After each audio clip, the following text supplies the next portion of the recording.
Okay. Good morning, everyone, and welcome to Unacademy IAS English channel.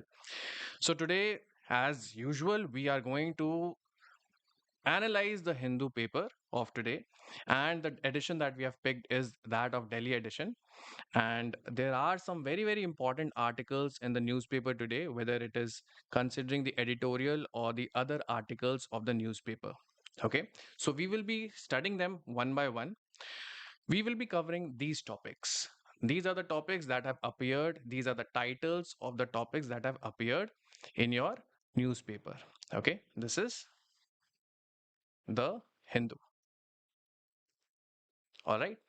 So, first editorial, it is about ensuring equity amid India's educational progress. Okay, this is on your page number 8. All right, this is page number 8. And then you have this second topic, that is unimpeded trade needs IPMDA as the answer. This is again on your page number 8. Okay. Then you have third, that is saving faces. This is page number 8 again. This is about the protests, all right, and how much amount of police force was required and whether they used excessive forces on the protesters or not. All right. Then the fourth one is about noise and noise.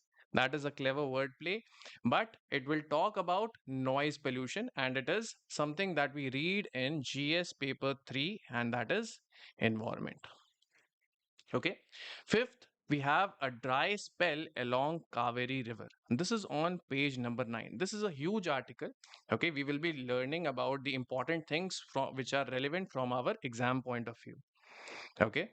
Sixth, Supreme Court Lords scrapped MGNREGA as good effective scheme. Okay. So this is page number 10. Okay. Apart from that, I have also picked up for prelims. There is one scheme that is PM Asha. All right. This is from your PIB. All right. Apart from that, if you look at PIB, other topics are not as important as this one. All right. So let us start. Before we start, I just want to tell you about the offer that we have for advanced mains program. It is of 9,999, and the USPs that are included in this advanced mains program are including all of this: probable questions, previous year question led theme based answer writing, GS wise full length test, and handouts for every class. Okay. Should you want to get enrolled in this class, please get in touch with the team. Okay. Also, today, as you know, mains has started. Mains has started yesterday, was the essay paper, and today you will have GS1 and GS2. Post which you will have the analysis on YouTube by the respective faculties. All right. So, with this, let us start. Page number 8, GS2. This is social justice. This is the first topic.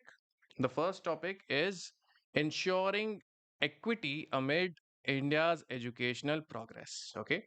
The article is there. Okay. We will also be learning about it in the subsequent slides. All right.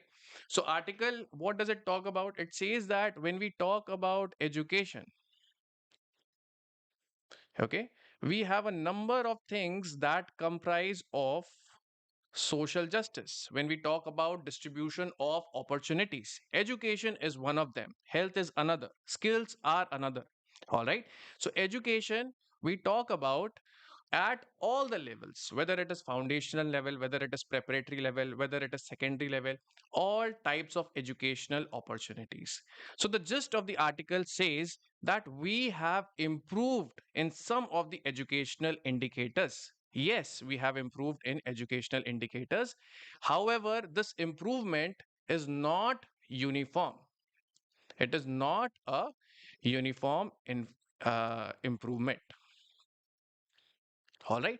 To this, the authors will quote different types of statistics that are quoting the regional and the social disparities that they have observed, whether it is with respect to the states or whether it is with respect to the vulnerable sections. Okay, whether we talk about the genders or we talk about the social vulnerable groups. All right, so let us read this article. So, first, there is Unified District Information System for Education Plus. This was the report. UDICE plus 2025-26. Now, this is an important data that we are going to read about. This data can be quoted in our exams also. However, this article will have huge amount of data. So we will try to be selective, as much selective as possible. Okay. So it reports that there has been notable progress in India's educational system. Okay, we have 1.47 million schools, 240 million students, and 10.2 million teachers. And the progress has been recorded in various parameters of judging the educational quality. Okay, as well as the quantity of the people or the students who are enrolled in the schools. So it is through the parameters of gross enrollment, student retention, whether they stay within this system, whether they stay in the schools or they drop out because of various reasons. Then dropout reduction, teacher availability, and educational infrastructure. For example, whether the schools have playgrounds within them or not, whether they have the necessary teaching equipments so that they could learn better or not. All right, whether they have all of these things. Now, all of you would know that through 86th Constitutional Amendment Act, Article 21 was included in the fundamental rights that empowered the citizens to have right to education. Right to education. All right, and in this regard, this progress is in the right direction. However, the report has also emphasized on certain type of disparities. Let us see.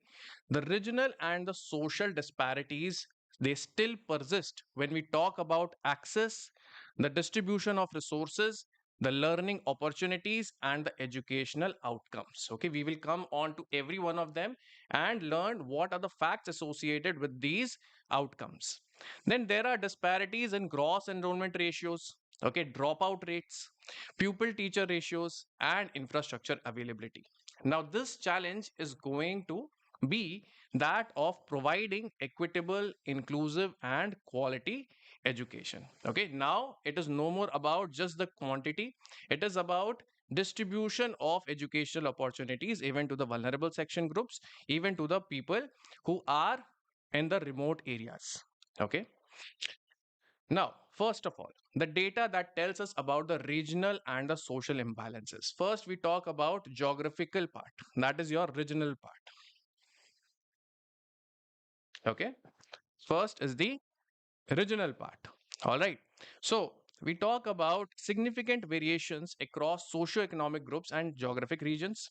First of all, Andhra Pradesh leads in the Aadhaar seeding, that is 99.6%. Understand this. What is Aadhaar seeding? It is something that will tell you that the students will receive benefits related to, suppose, say, scholarships or certain types of cash transfers are to be there. This Aadhaar seeding will enable this kind of a direct benefit transfer. Okay, so you could say direct benefit transfer.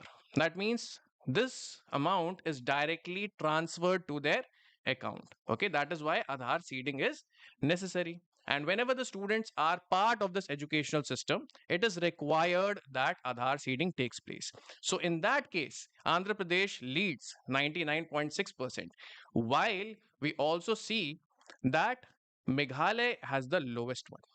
In Meghalaya, you have only 35% of the students who have Aadhaar seeding. Okay. What about the national average? National average is 90.2%.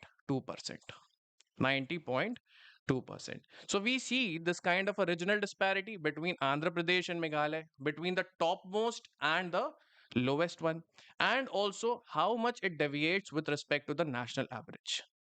When we talk about the share of schools and student enrollment, okay, schools and student enrollment in those schools, Meghalaya and Himachal Pradesh, they have the lowest shares of schools relative to enrollment.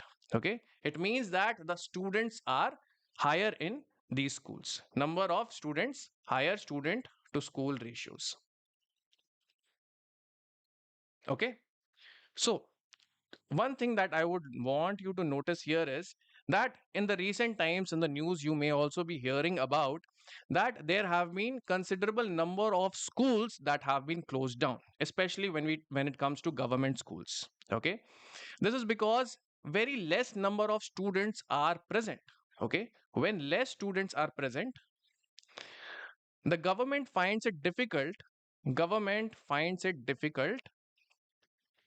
to establish a school within their areas. Okay, if you talk about the Right to Education Act as well as the National Education Policy of 2020, you will find that there is a distance criteria for the schools as well. That means the students should not be having difficulty in accessing the school facilities, and they should be within the distance of accessibility for the students. Okay, so you will see that this enrollment ratio and this less number of students in the schools is one of the reasons why the schools will shut down. Or in other cases, you will also find that the schools are running, but only a handful number of children are attending it. It does not justify the cost that the government is spending on that school infrastructure. Okay, so one of the statistics is that of Meghalaya and Himachal Pradesh. Next, at school level, West Bengal has recorded the highest proportion of foundational and preparatory school, 79%. Okay, so 79%. Understand this, that when we talk about the national education policy, okay, let me just write it down here. National education policy. All of you would have heard about this. This is in 2020. Okay, it talks about the structure 5 plus 3 plus 3 plus 4. Okay, what is 5? It is your foundational. These are your foundational stage. These are stages.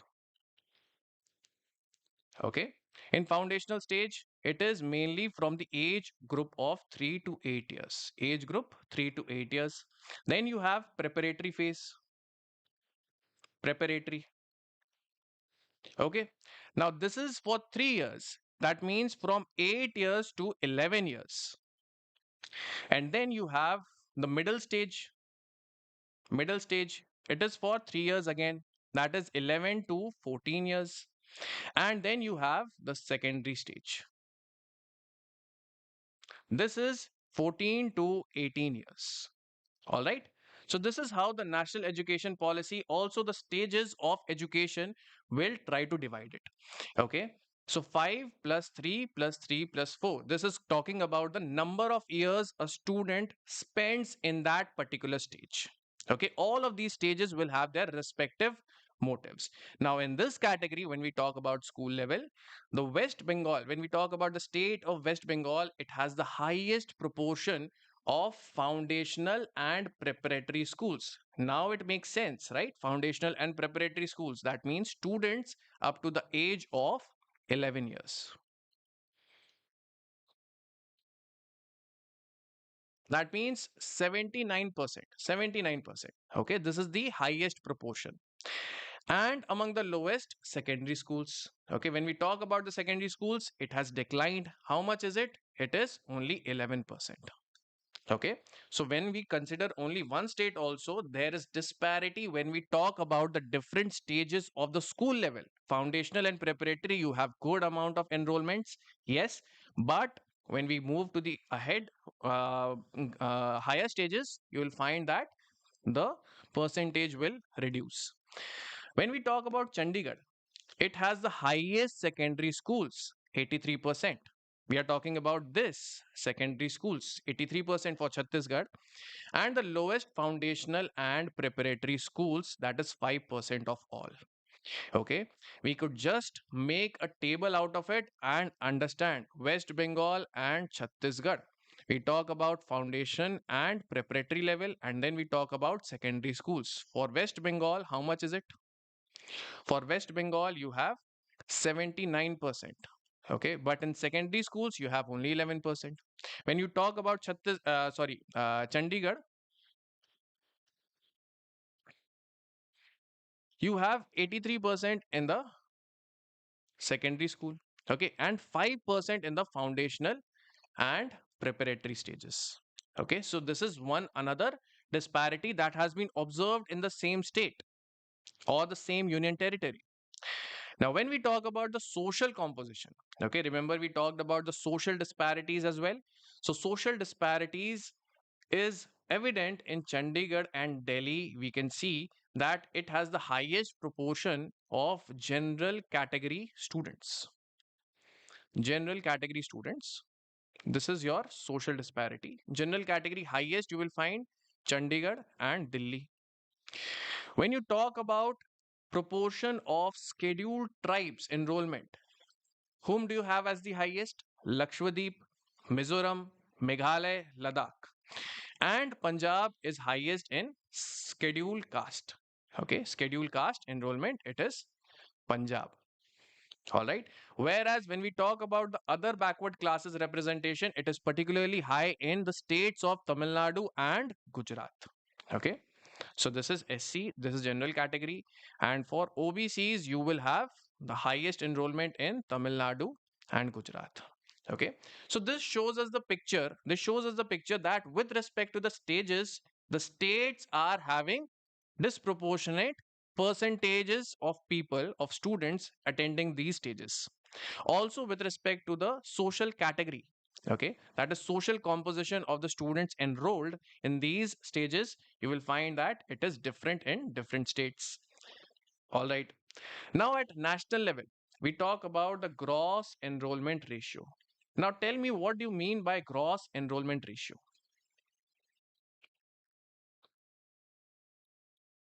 What is gross enrollment ratio? It means that total number of students enrolled in that class of all ages. Okay, it does not matter if somebody is of a higher age, and total number of students in that particular age.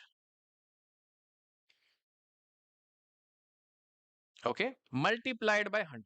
This is the formula for gross enrollment ratio. Now that you have known the formula, you will understand it much better. What does it mean? It means that the total number of students, if it is increasing, okay, it means that the total number of students who are in age, they are also being included as along with the people who are out of this age group and they are studying in this class. Okay. So let us say gross enrollment ratio has been the highest for OBCs at the national level. Okay. For OBCs, we talk about gross enrollment ratio. We see that it is 49%. Then general category, you have 27%. For SCs, it is 17%. And STs, it is 10%. Now, this is not according, it does not, it is causing a large difference in the school education enrollment in comparison to their corresponding population. Okay, if we see their population, there would be a difference that we observe in the gross enrollment ratio, which means that a lot of percentage of people in these particular sections of population, they are out of education system. Okay, now, this is one part. Okay, this is talking about the vulnerable sections, whether it is on the basis of other backward classes, SCs or STs or general population. The second thing talks about the gender. Okay, whether we have achieved gender parity or not. Okay, what is gender parity? It is just the ratio between, let us say, female gross enrollment ratio divided by male gross enrollment ratio. This is your gender parity, right?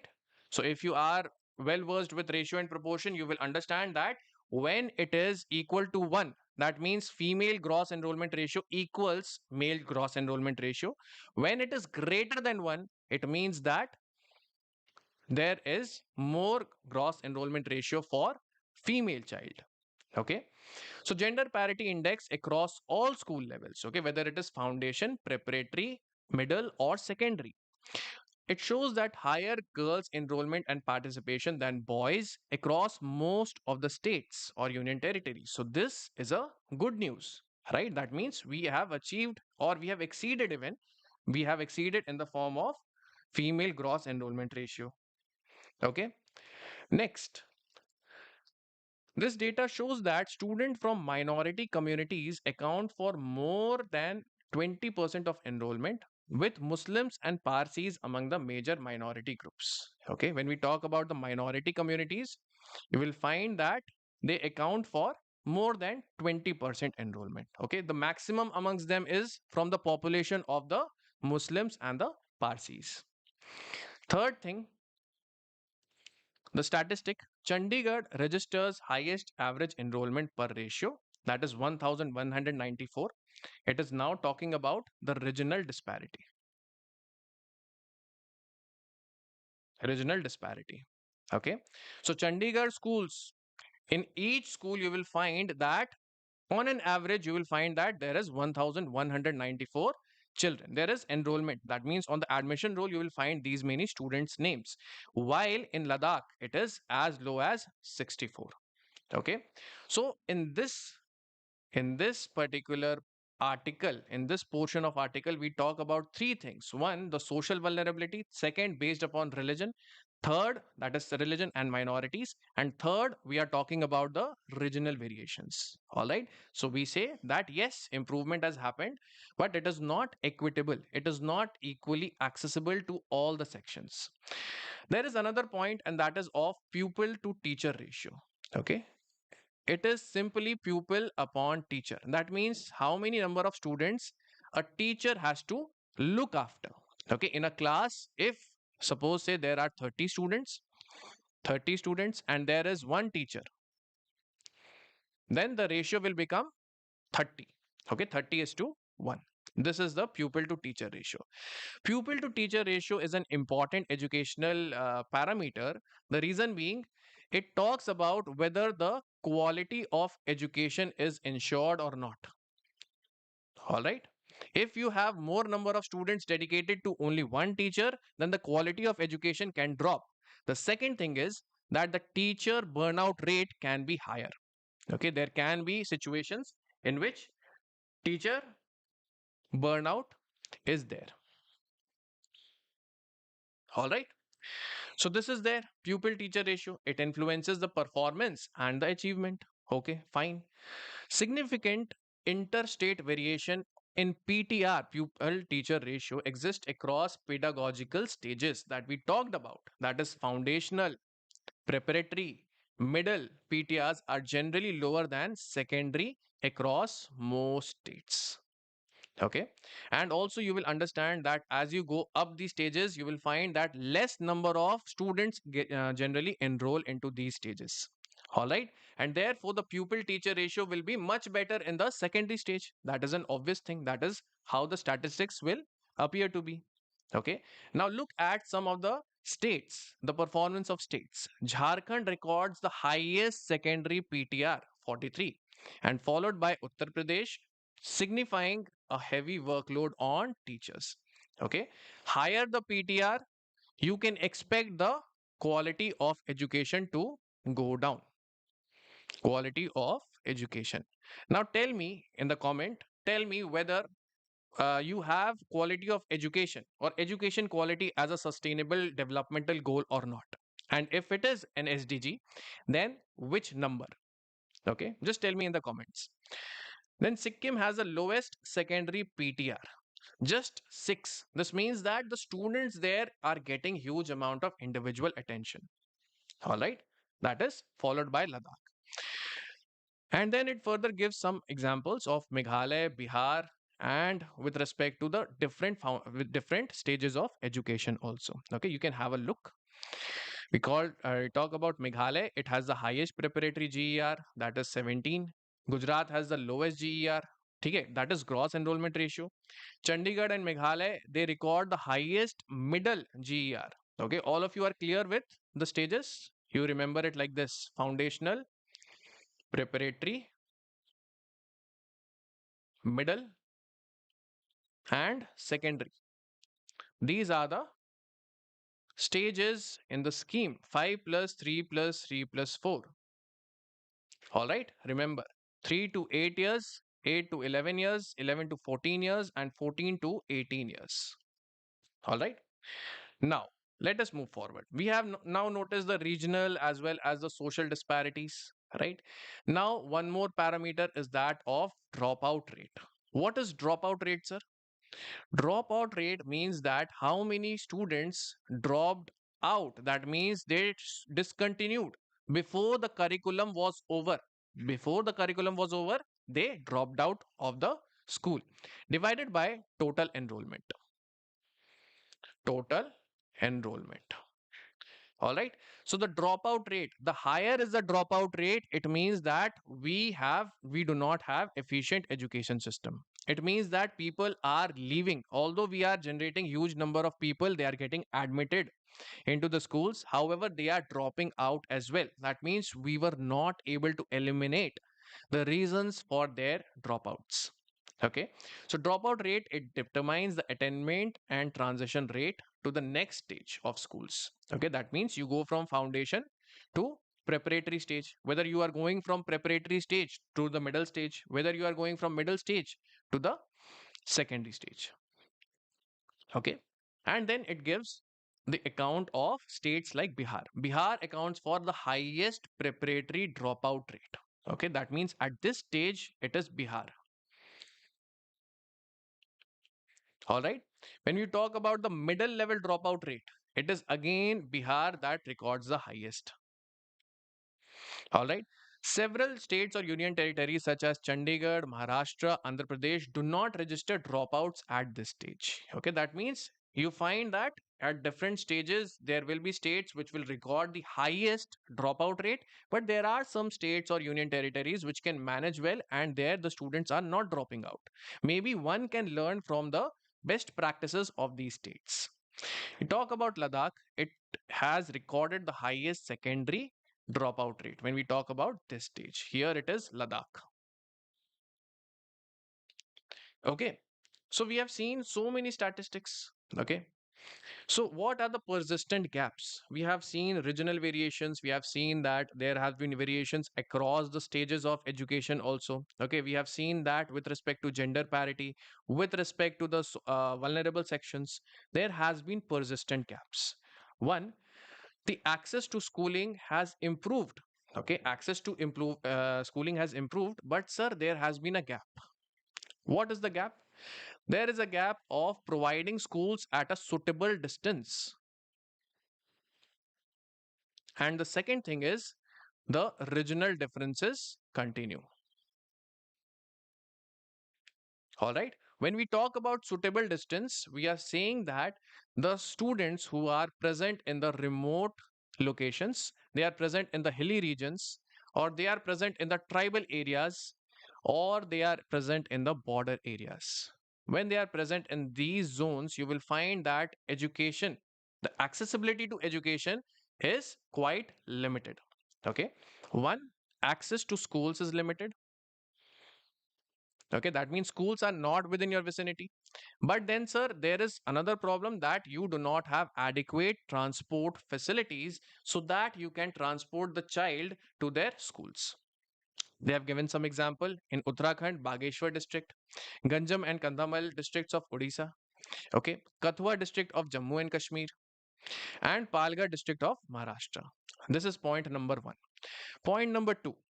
Children from SC/ST minorities and economically poor families have greater likelihood to face different barriers that limit their enrollment, attendance, and completion of schooling. Now, the second thing is that you will find that certain sections of the population are much more vulnerable than the other. That is why we talk about the positive discrimination. That is why we talk about making certain people eligible beneficiaries in certain schemes. All right. So, definitely, when we talk about the children of belonging to the groups or the communities of SCs, STs, or minorities, they may have various other reasons. Okay, but it has been seen that they are likely to drop out after certain years of schooling. This is the second part.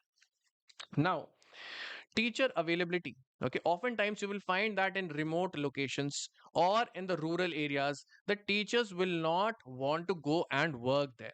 Okay, you will find that even if the teacher are appointed to teach the students in the schools, in the classes, they may not be present in those schools. Okay, they may not be present in the classes, and even if they are present, there might be huge deterioration to quality of education. Okay, so teacher availability is another parameter which influences educational outcomes. Many teachers have recruited qualified teachers while teacher shortages continue in several regions. So it is not like, again, teacher availability is again a problem in some areas will have teacher availability. There is a problem in rural and remote schools that we have studied. Okay, remote schools, teachers may not be willing to go over there. Rural areas, they may not feel that they would be paid adequately. Okay, higher student teacher ratios reduce the individual attention students receive and adversely affect the learning process. And despite the progress in girls schooling, now this is another point. This was first point in teacher availability. Second point is girls school you have, but you will also have challenges that persist in reducing the dropout rates. That means it can range to various things. Okay, suppose the school is at a huge distance.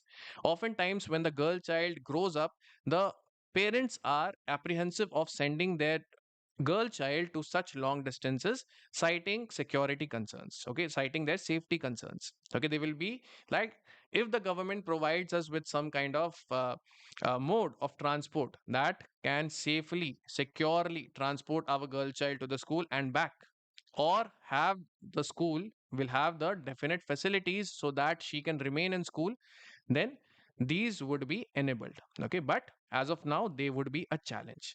That is why the girl child will often drop out.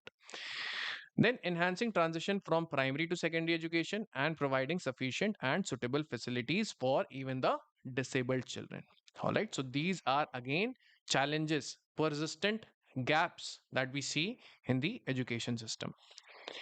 Okay, so targeted investment. Now, the authors try to give you what kind of a solution you can have. Okay, with what motive in mind should you frame or should you implement the National Education Policy of 2020? Okay, so UDI's plus 2025-26 report. Okay, this report shows that educational inequality it still persists across whether it is accessibility, infrastructure, whether it is teacher availability, digital resources, or even social inclusion. And when we talk about National Education Policy 2020, it has targeted its targeted investment in educationally deprived regions. One is this, those regions where we find that there are disparities, it is not equal with the educational improvement outcomes as with respect to the other states. We should help them out. Targeted investment must be there. Second, there must be improved digital infrastructure. Okay, third, adequate teacher deployment, because teacher availability is going to affect the educational outcomes. And fourth, stronger support for disadvantaged groups, because we see a number of vulnerable sections getting affected. Okay, they are at a greater disadvantageous position. Okay, also regional and social imbalances continue. We have seen the statistics, so we need to have a balanced approach. Okay, balanced approach that collectively improves the infrastructure, promotes equitable teacher deployment. Third, it strengthens the inclusive social and economic policies and produces dedicated support for disadvantaged groups. Okay, all of these can be your way forward if a question is asked in your mains. So basically, when we are trying to talk about education quality, we are trying to integrate education quality with equity and accessibility. That means no student should be left out on the regard of him or her being regionally limited. Okay, that is, they are in a regionally remote location, or they are not getting the enough amount of transport that is required for them to travel to their schools. Okay, so this is the article.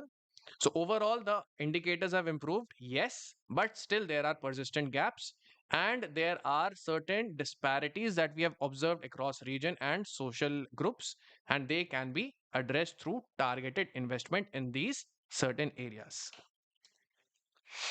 Okay. Now, let us see one question based on this. This is a mains practice question. Universal access to schooling does not necessarily ensure quality equality of educational opportunity. Examine in Indian context. This is your 150 words, 10 marks. Okay. What shall we write here? What shall we write? So we must start with this, that in introduction, we could write about the universal schooling. Okay, because we have talked about universal schooling, and we must state that it is not equal to equal opportunities in education. Along with this, I must quote the data from UDICE Plus 2025-26, citing various kinds of regional disparities, okay, whether it is regional, whether it is with respect to the population, whether it is with respect to stages of education.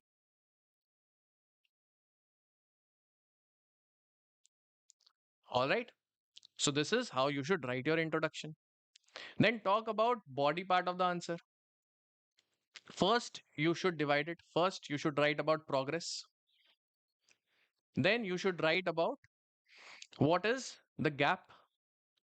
Okay, that is persistent gaps.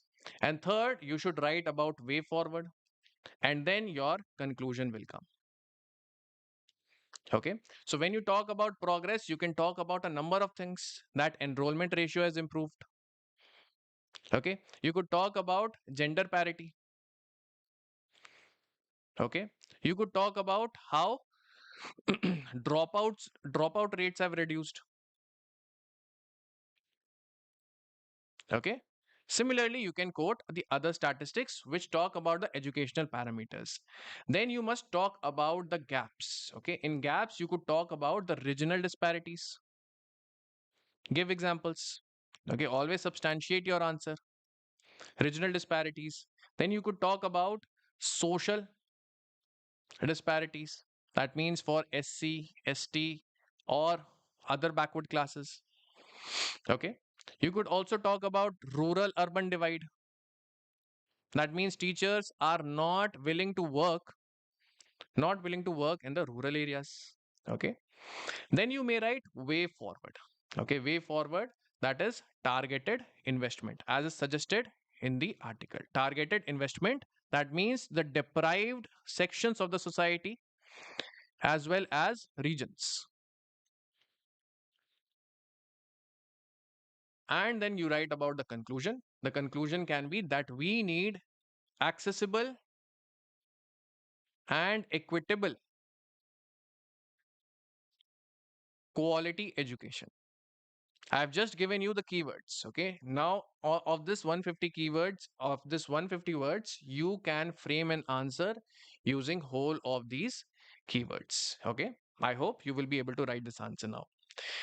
Now, moving to the next article, this is your editorial again. This is on page number 8, and this is unimpeded trade needs IPMDA as the answer. This is GS2, and this is from the portion of international relations. Okay. So, first of all, you see this. There has been diplomatic difficulties. Let me just summarize this first. Okay.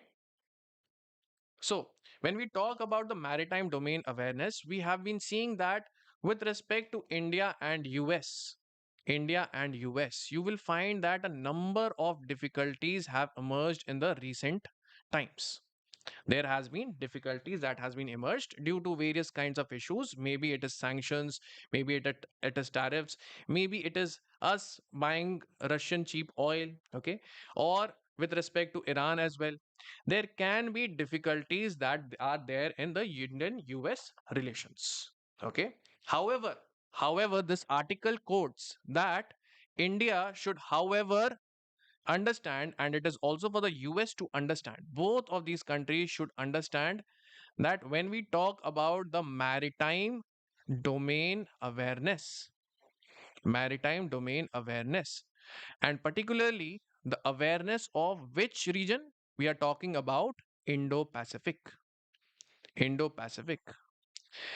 These will have the interests of both the nations. Okay. And not just limited to India and US, it is broadly an area of interest for a lot of countries like in the Southeast Asia nations also. Okay. So, despite these difficulties, India and US must come together and collaborate on this maritime domain awareness. Okay. It is just about, we will learn what is maritime domain awareness also. Let us see first. Despite diplomatic difficulties in India US relations due to mounting sanctions, okay, sanctions have been there. It is increasingly clear that Washington needs regional powers such as New Delhi to support common global interest and values. Okay, we have number of issues with US, whether it is of H-1B visa, okay, whether it is visa issues, whether it is sanctions, whether it is energy crisis which comes due to the war in West Asia or the West Asian crisis. Okay, because of that, we are also paying heavily when it comes to our economy. Okay, we have energy crisis, visa issues, we have mounting sanctions. However, the difficulties are there, but there is a need for reciprocal trade and energy agreements. And also, the author will emphasize on a renewed focus on maritime domain awareness. This is required for unimpeded trade, and this has been unequivocally agreed by both sides. That means it is not a disagreement on any of the sides, that they need each other. Okay, they need to be a partner of each other when it comes to this region. All right. Now, this is a domain, maritime domain awareness. This is a kind of picture. That means you are aware of all the movements that are there in those maritime regions. Okay. What does maritime domain awareness mean? Sir, it comprises of these three things. Okay. One is the maritime situational awareness. Maritime situational awareness.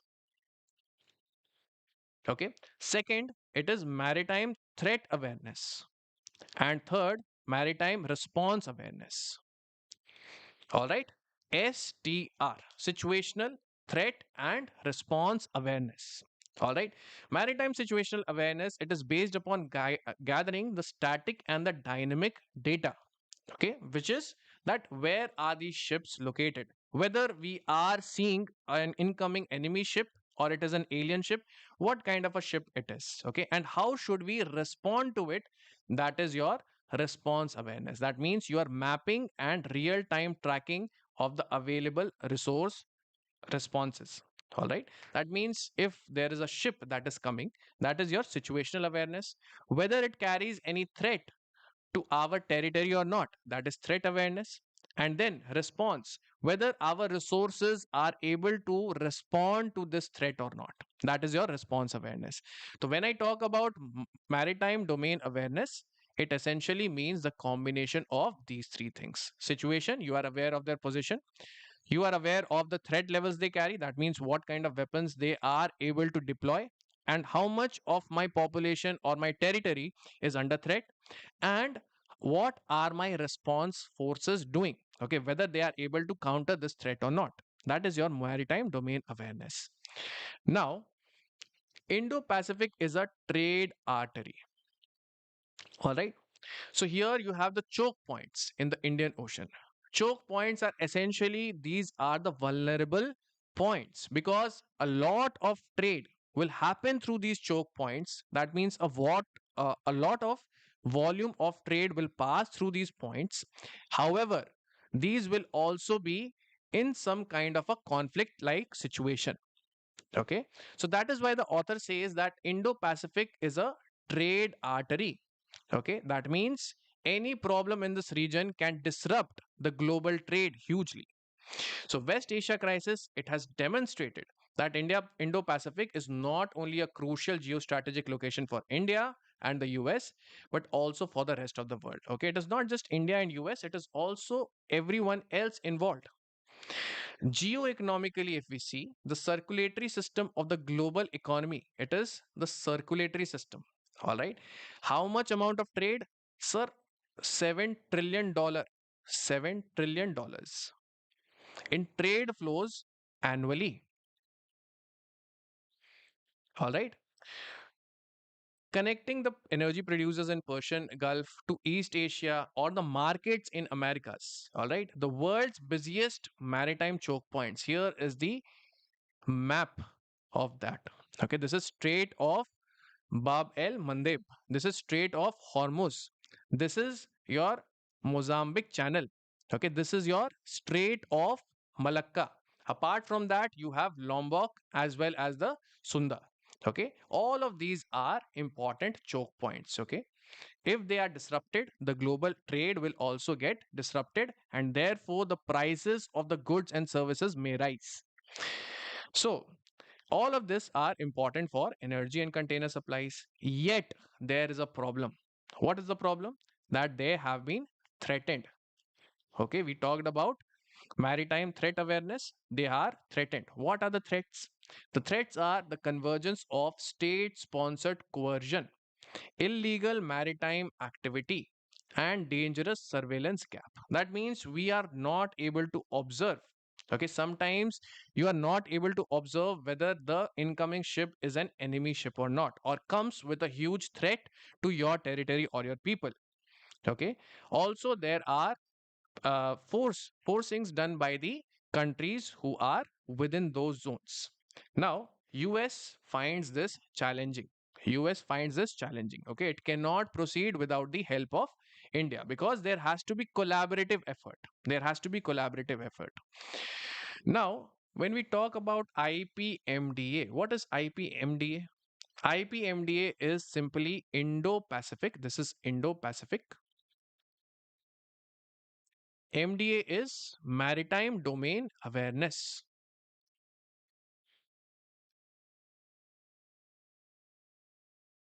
Maritime domain awareness. Now, this was something that was launched in the Quad framework. Quad framework in 2022. How many of you know what are the countries that started Quad? Which countries? Cooperation of which countries? It is United States. It is India. Which other countries? One is Australia and the other Japan. Okay.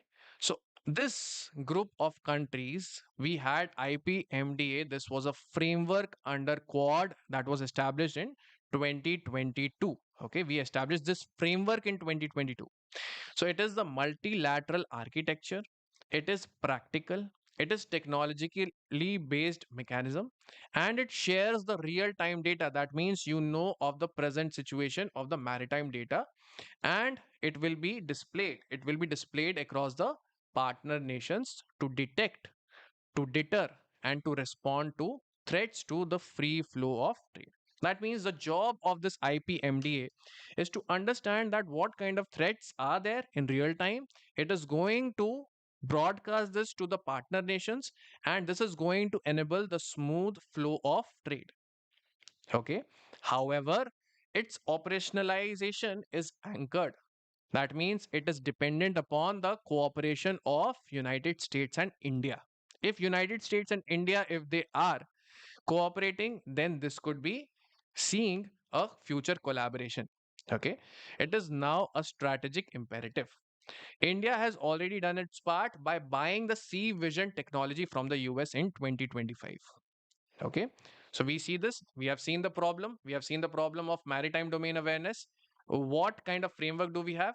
All of these institutional mechanism is there, but it is the initiative of US and India to collaborate on this so that they have safe sea lines of communication. Now, the rationale, okay, further rationale for having this kind of a maritime domain awareness mechanism. First, Indo-Pacific suffers from persistent and widening maritime surveillance deficit, multi-layered technological assimilation, it provides for understanding the maritime domain. Okay, first, it is going to improve the security, safety, economy, and environment. Okay, within this region. So, first of all, there are hundreds of vessels that routinely disable their automatic identification system transponders, a phenomenon analyst call going dark. Okay, what happens is when the enemy ships are incoming, okay, what they will do, there is an automatic identification system. Transponder means transmitter plus responder. That means if you hit it, suppose say if you want information from the ship, it will automatically tell you what kind of a ship it is, what it is carrying, okay, or where it is from. So this AIS, it is important to have trust within the high seas, okay, within the sea lines of communication. It is important, okay. But if the people who are on those ships, if you turn it off, then you are going dark. This means that you are now undetectable. Undetectable. That means an enemy ship can come dangerously close to you with the motive of harming your territory or people, and this is going to be breaking the trust. Okay, so they go dark. Why? Because they have to evade sanctions, conceal cargo, okay, or cause safety and environmental threats. It may also be indulged in smuggling or ship to ship transfers of contraband. Okay, contraband is illegal trade. They may also be engaged in illegal fishing practices. Okay, so this is one issue. One is that we have a surveillance deficit. We do not have adequate amount of surveillance in this Indo-Pacific region, and people or the ships are utilizing this disadvantage. They are utilizing this kind of a deficit, okay, by going dark. Next, non-state as well as state affiliated actors are conducting gray zone operations designed to intimidate and coerce. Okay, they are also utilizing these disadvantage, this deficit, and therefore the Quad's Indo-Pacific Maritime Surveillance Collaboration (IPMC). This is under the IPMDA architecture. It comes as a solution. Comes as a solution. Okay. One more thing, the reason that MDA can be required, IPMDA can be seen as a future collaborative network between the nations in this region, is because no single nation can monitor the whole of the oceans on itself alone. Okay. So they cannot do it alone. And therefore, there has to be layered, there has to be near continuous picture of maritime activities that has to be relayed. That has to be relayed across the partner nations. Okay, there is a word that is being used here, that is gray zones. Okay, it is like non state actors. They are conducting gray zone operations. What are gray zone operations? It is essentially when you have peace and war. These are distinct. Okay, these are certain situations in time, but when there is an overlap, that means even in certain situations where you are going for some tactical operations, okay, that will be a gray zone. All right, now the beneficiaries, if we have to go forward with the MDA, okay, who are the beneficiaries? For the United States, we can see that United States will be able to focus on its immediate neighborhood, okay, whether it is Pacific or the Atlantic. For India, we already have one of the mechanisms, and that mechanism is IFC-IOR, that is Information Fusion Center, Indian Ocean Region. Okay, this is established in Gurugram in 2018. So it is a natural institutional complement to IPMDA's regional hub architecture. All right. So for us also IPMDA, we have a complement to it. We have IFC IOR, Information Fusion Center, Indian Ocean Region. Okay. So this protects and also respects our sovereignty, and therefore it is quite useful for us for expanding the surveillance. Okay, next, there must also be active participation of existing quad partners must also actively participate in this. Second, Association of Southeast Asian Nations. Okay, they are also a part of this Indo-Pacific region. They will also benefit from having good amount of surveillance because they are also near the choke points. For example, Strait of Malacca. All right, as well as the Pacific Island nations. All of these can collaborate and increase their surveillance over this region. One more thing is that there are states or there are nations or partners which are very, very small. They have capacity that is constrained, whether it is financial capacity, whether it is resources capacity, they are constrained by that. Okay, examples Bangladesh, Maldives, Seychelles, Sri Lanka, Fiji are significant. Now, they have their own independent surveillance infrastructure, but they will also be able to benefit. Who are the beneficiaries then? US, India, Quad partners, ASEAN, as well as the smaller nations. Okay.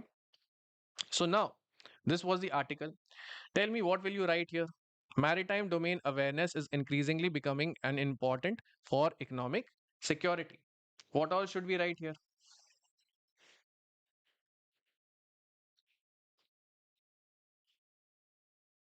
So, you have first intro. Okay, we will try to do it fast. Introduction, we could write about the Indo Pacific region. This is going to be the artery of global commerce. Okay, you could also quote the amount of trade that globally flows into it annually. Okay, $7 trillion. Then, coming to the body part of the answer, you must first write the heading. Why maritime domain awareness is going to give you economic security.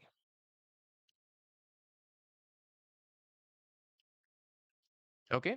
Under this, points can be you could write about freedom of navigation. Freedom of navigation.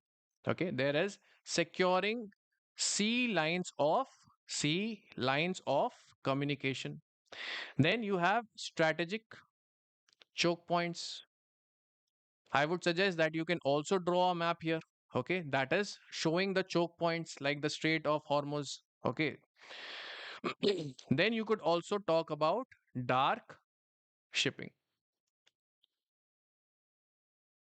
Then you talk about national security. Okay, national security. You talk about gray zone activities. You talk about maritime coercion and surveillance.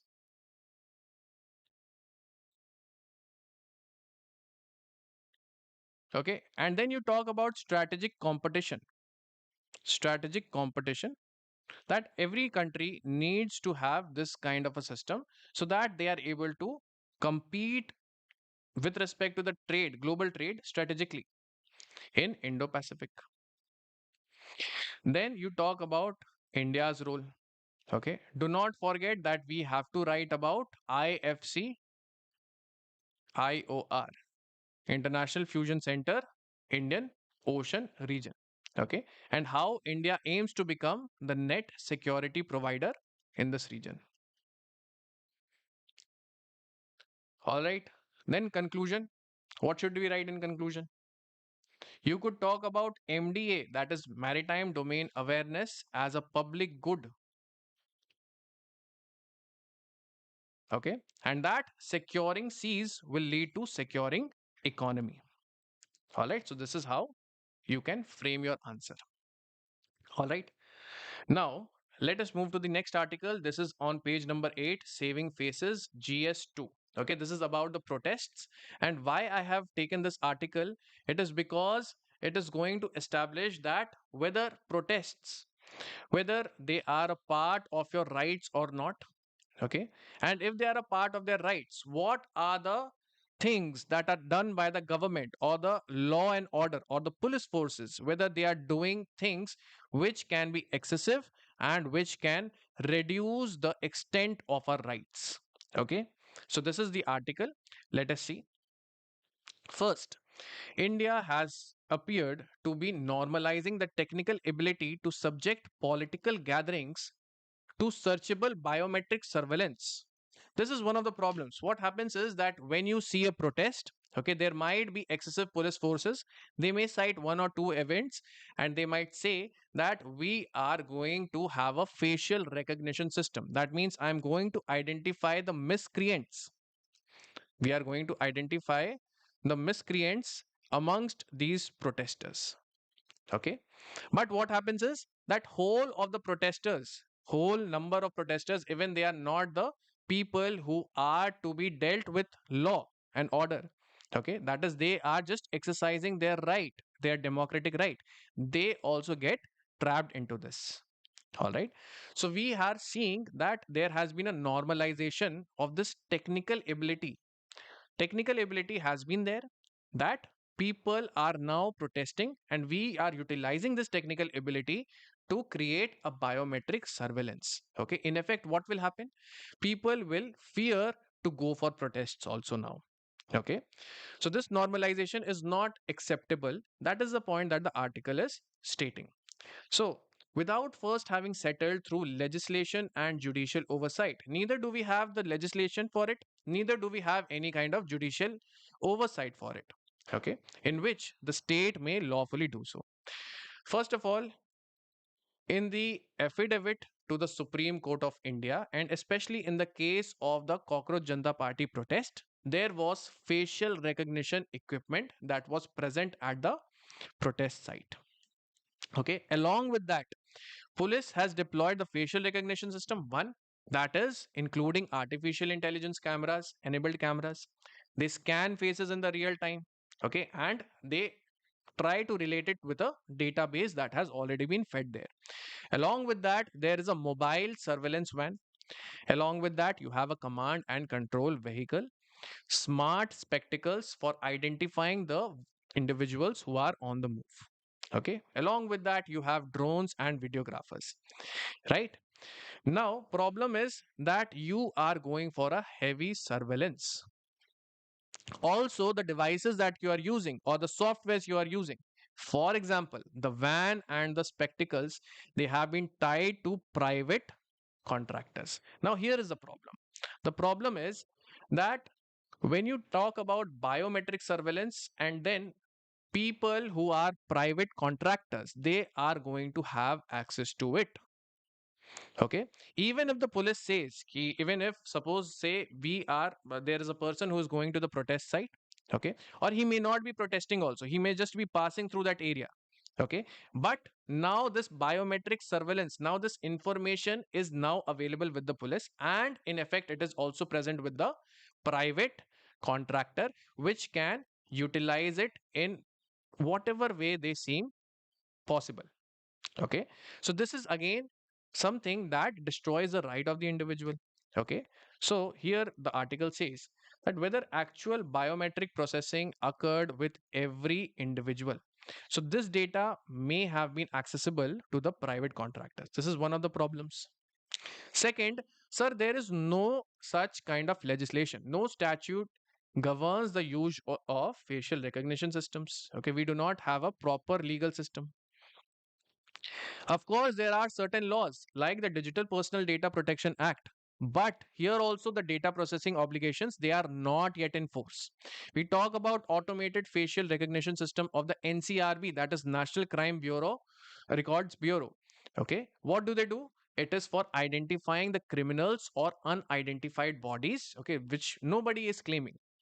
You also have expansion of Criminal Procedure Act 2022, that police may collect records or from the specified persons. Okay, but all of this data, one, two, three, all of this is with regards to specified or specific group of people. It is not something that you can go for at a mass level, right? So this means that the practice may be termed as an excess on the part of the police forces. All right. So there, this article is writing that it will also create a problem because this will create a chilling effect. Chilling effect is that people will not be ready to protest even against the injustice. That is their democratic right. So they will not come out to protest because they will fear this kind of a surveillance, and they may be booked under any kind of crime in the future, and therefore they may not be ready to come to the protests. All right. So does not this does not pass the well established proportionality test. Proportionality means that you are giving the punishment in proportion to the crime being committed. Okay, here there is no such crime. In fact, there is a right to privacy. Okay, you are going for biometric surveillance. You are in effect destroying the right to privacy. Right to privacy, you might remember, it is under Article 21, and it was established under the Puttaswamy case. Okay, right to privacy. Right. So why? Because the technology is indiscriminate at the point of capture. It is not going to detect whether this person is a hardcore criminal or this person is an ordinary citizen who is trying to fight for his rights. Okay. Now, a question with reference to the right to protest in India. Try to answer this. Consider the following statements. Right to protest is expressly mentioned as fundamental right under Article 19 of the Constitution. Is this right or wrong? It is not expressly mentioned. You only had freedom of speech and expression and freedom to assemble, assemble peaceably without arms.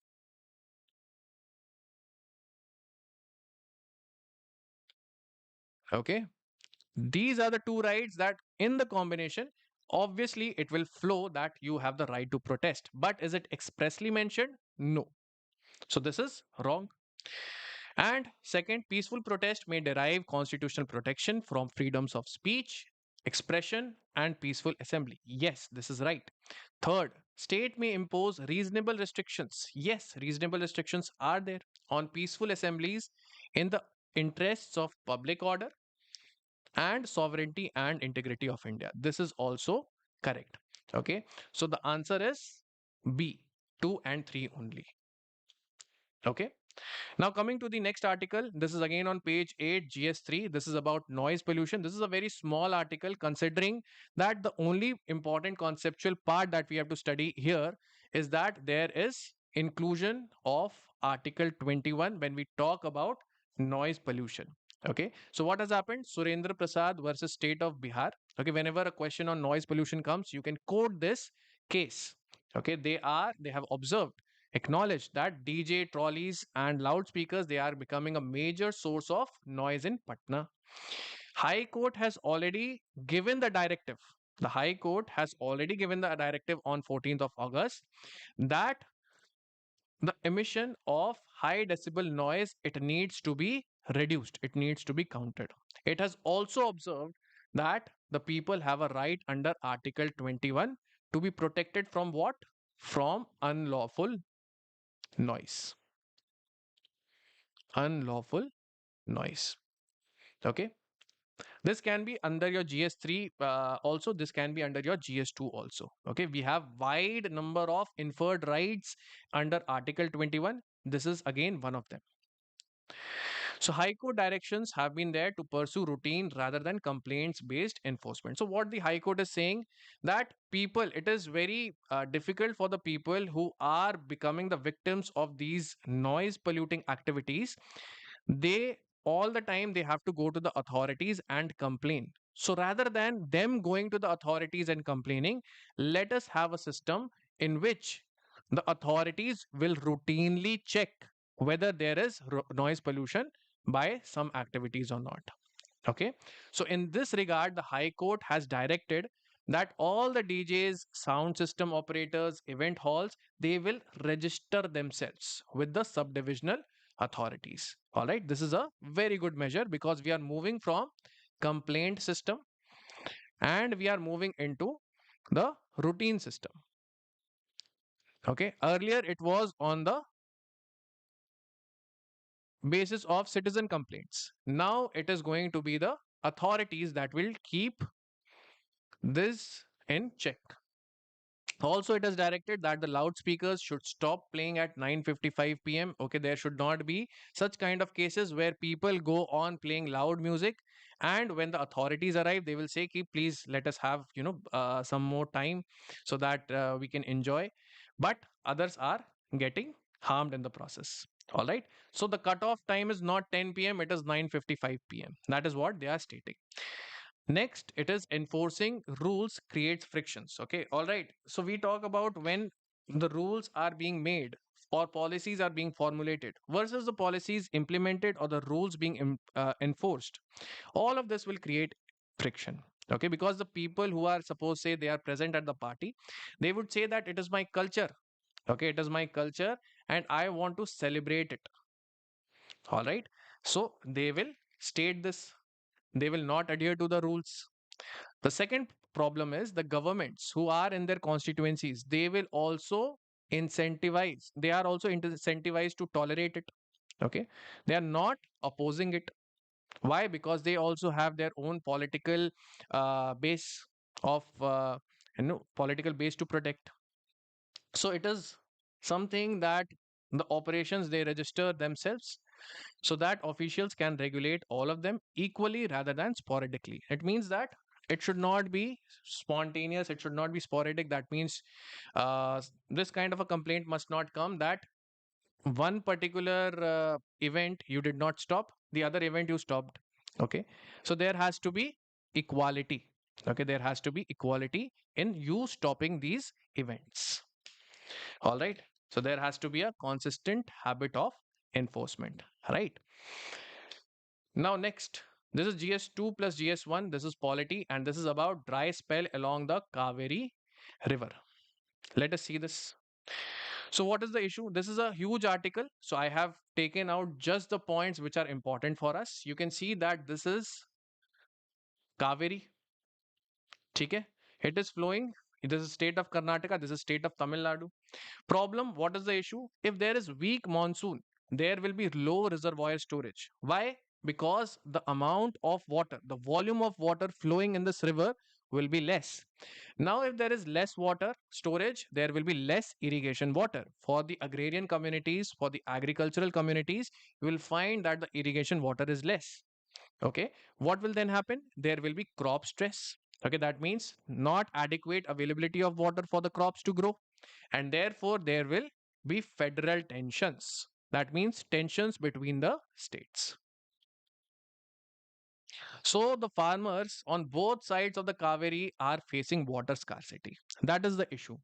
And the dispute is therefore not just Karnataka versus Tamil Nadu, it is also talking about the livelihood and water governance crisis.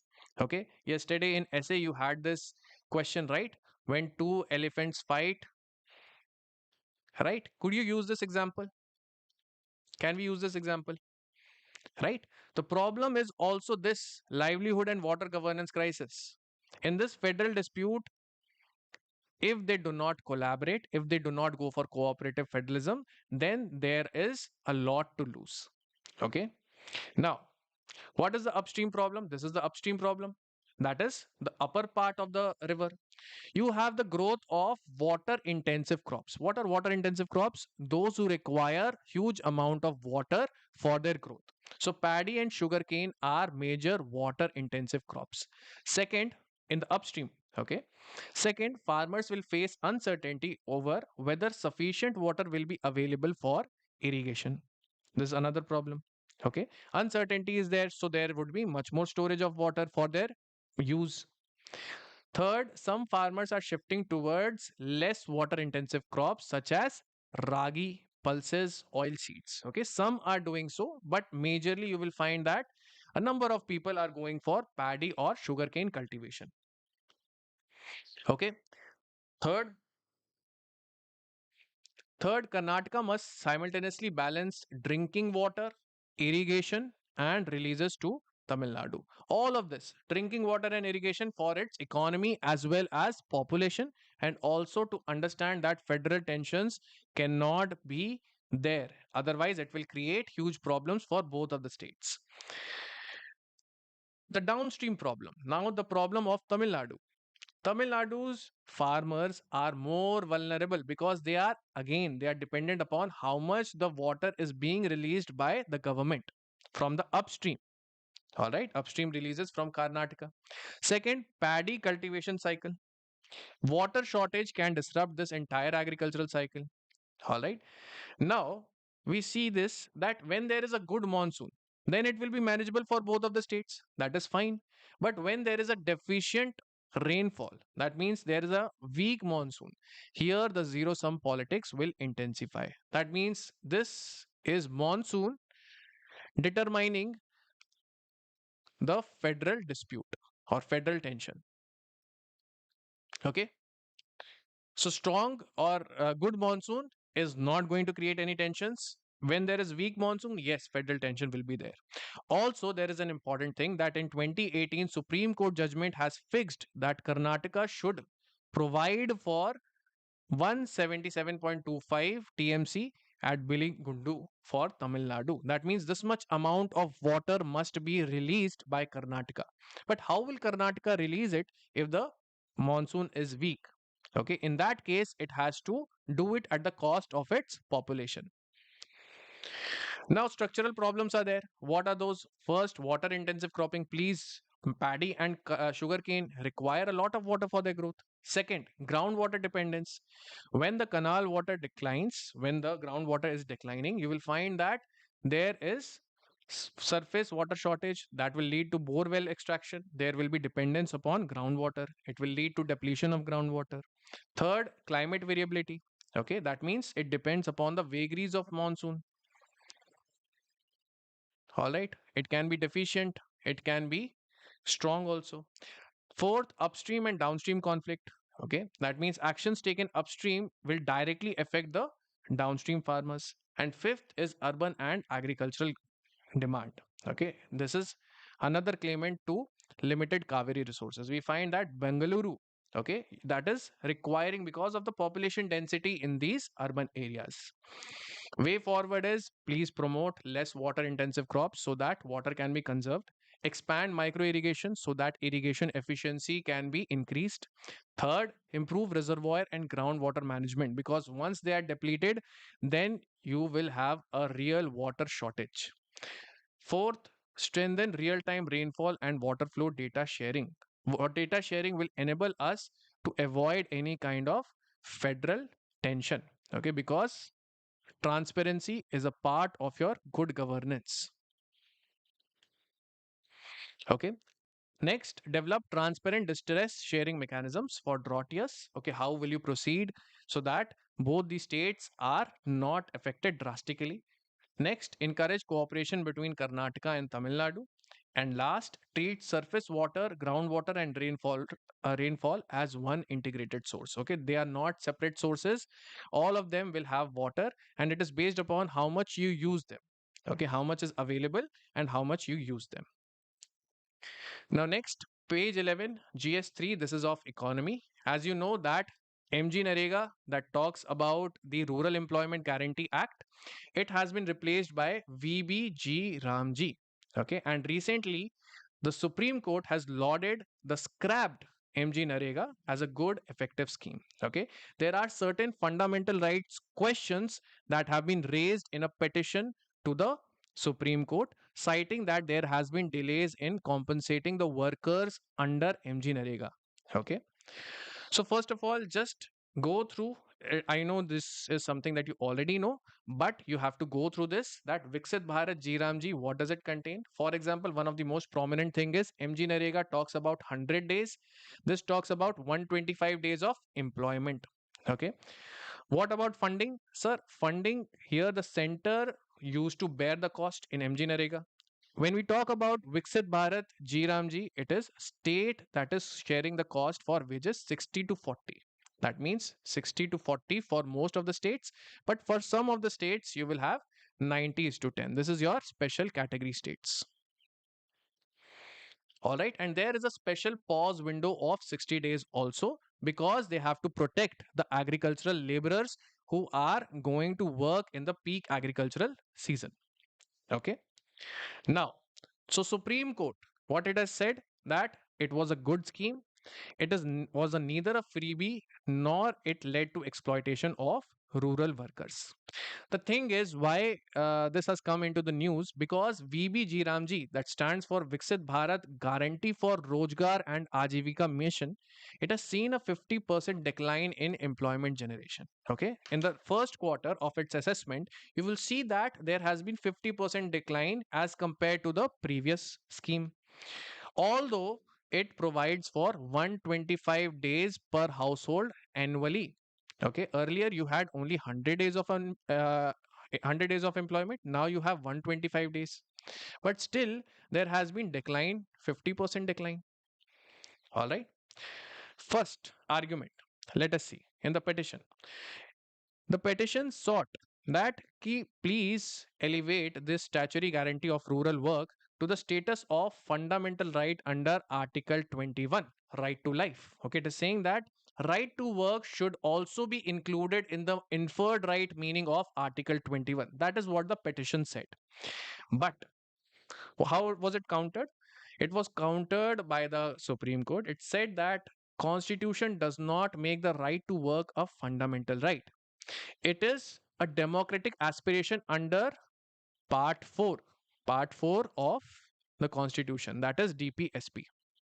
Okay, it is because the state will formulate the policy by which work is provided at a graded or compensatory level. And then they also talked about minimum wages. Okay, that means if a person who is being paid, it is below the minimum wages, then that will be attributed to it being a forced labor. Okay, so it talks about that if a person is receiving less than the minimum wages, he is being subjected to forced labor. So this is again in contradiction with Article 23 of fundamental right. This is Article 23. Okay, and then there is Article 21. So we are talking about fundamental rights.